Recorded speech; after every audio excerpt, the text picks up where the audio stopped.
Okay, Andy, so what a start you've made. 5 points out of 9, much improvement in terms of results and performances as well, seems to be the overriding opinion of fans at the very least. Did you meet your expectations for those first 3 games that you set out? I know you wanted that improvement pretty quickly. Did you get it? We wanted to improve, and there's still lots of things that we need to be better at. We've looked at all aspects of our game, with the ball, without the ball, set plays, transitions, things we do here, things we do away from here. So we're looking to, say, improve on lots of different aspects. And if you can look to improve both personally and collectively, hopefully it then comes to fruition on the pitch. What sorts of areas would you say need to improve? To still improve every area. We're third bottom of League Two. That's the realism of the situation. That's where we are. We need to improve in every aspect of the game. Mm-hmm.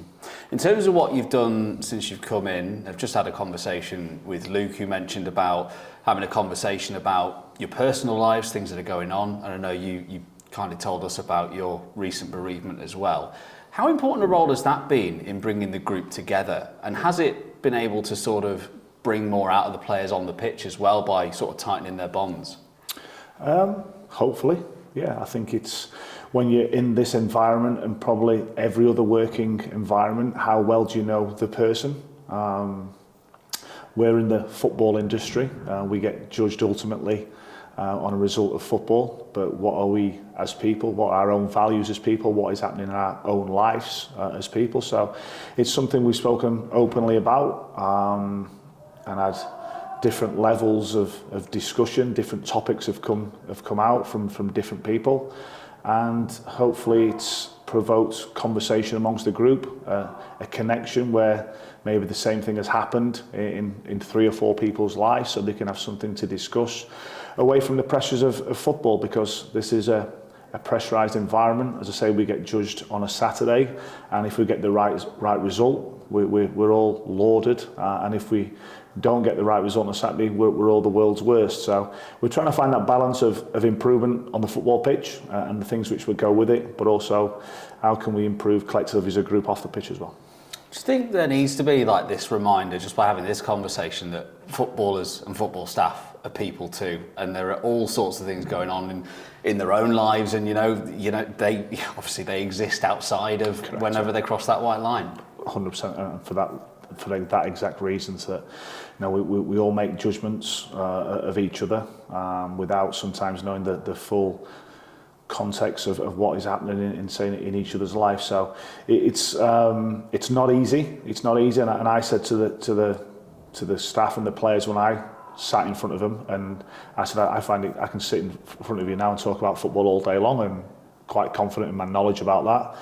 But sitting in front of you now talking about my family is a totally different scenario, and it causes anxiety and pressure. But it's important then to do that, to promote that what's happening in my life to the players, so they can see a different side of me, a vulnerable side to me, because I am just a normal human being like everyone else. And yeah, it's been really enjoyable trying to understand them as people and listen to things which they've experienced in their life, whether they're a younger element of the squad or the more senior ones. A great moment for Josh Hawkes on Saturday, scoring the winner. In one of the first conversations we had, you explained how one of the first conversations you had when you got here was with Josh Hawkes and telling him that he was firmly in your plans and he was going to start the next game of football for you. How does it feel for you and for him to have that pay off, not just for getting that goal, but obviously his performances since you've been playing him?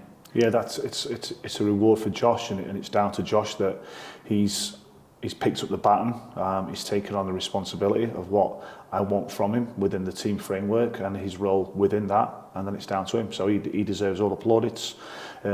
He played right wing back at Grimsby when we were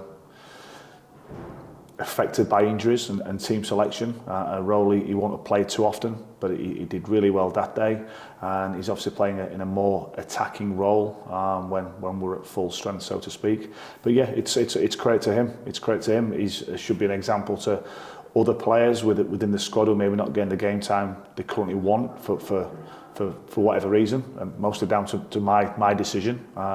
It's difficult when you're having to tell people that they're not being selected for game day, because when you see them giving absolutely everything Monday to Friday, to then disappoint them is difficult. But it also adds to competition. The group is getting stronger. Players are now starting to be on the edge of returning to the group, and the more choices I have, the more people I have out there training, the level of training has to go up and improve. So you have to get better as well, and that's what I'll be making judgments on. Now, I changed the team from Grimsby to Bromley because of how I thought the game would go, and tweaked one or two things. So I will always bear in mind the previous performance and the levels that you've produced, but whilst also then looking at the next opponent and what are their strengths and weaknesses. So we have to obviously try to nullify the strengths of the opponent, but also look at the weaknesses within their squad and their organisation, both with and without the ball, and put the right pieces of the puzzle onto the board, so to speak. And as I've said to the guys already who have had to take out the team, I'm going to get things wrong. I'm making a judgment based on what I see and on my knowledge, and it's up to the 11 who get selected to prove I was right rather than wrong. Mm-hmm. And a couple of those players who maybe you alluded to there, 𝗦𝗧𝗔𝗬 and Jackson, the pair on loan from Man United, haven't featured too much since their arrival, and obviously they're in a bit of an unfamiliar environment, coming away from their parent club. Are there plans to perhaps involve them between now and the end of the season? Are they very much in your plans? 100% in the plans, yeah. Listen, it's when you come on loan from a club the size of Manchester United to a club like us, no disrespect to us, I know we're a League Two football club, and the pressure that they are playing under, representing Manchester United, one of the biggest clubs in the world, and then coming into this situation on a first loan for Louis, the second one for Sam, and being in the situation we're in, it's a great experience for them. They want to play, they're disappointed not to be playing. I have to make the decision, as I say, based on what I want from the game plan. So yeah, they're obviously very much part of it, and they're training very well every day out there. We've had a visit from Tommy Rowe this week from Manchester United to look at our environment, our culture, what we're doing on a training day. He sat in on our review of the Bromley game, and we had really good feedback from him post his visit. So that Manchester United are happy that they're here. They obviously want them to get more game time because that's part of their development, but ultimately that decision lies with me. Absolutely. And just wanted to ask you as well about Bradford next. Obviously they are second in the table. It's going to be the fourth game in a row that you've had to face opposition in the top half of the table. Do you feel like you've had a bit of an underdog role going into these games recently, or do you just not view it in that way at all? No, I don't want us to go into any game thinking with the underdog. We've had 3 games together as a group. Our performances are of a certain level. As I said to you right at the start of this interview, we have to improve in every aspect of our game. There's things which have pleased me so far, but as we've pointed out to the players, they've seen some things we've done well, but there's always areas that we need to get better at. I say that's for them both individually and collectively as a team. And we go to Bradford tomorrow. They're in a good position in the league, one of the biggest clubs in this league. They've obviously had a brief history of being in the Premier League, but they've been down in League Two now for a while, but they're a really well supported club, and there's going to be a really good atmosphere there tomorrow.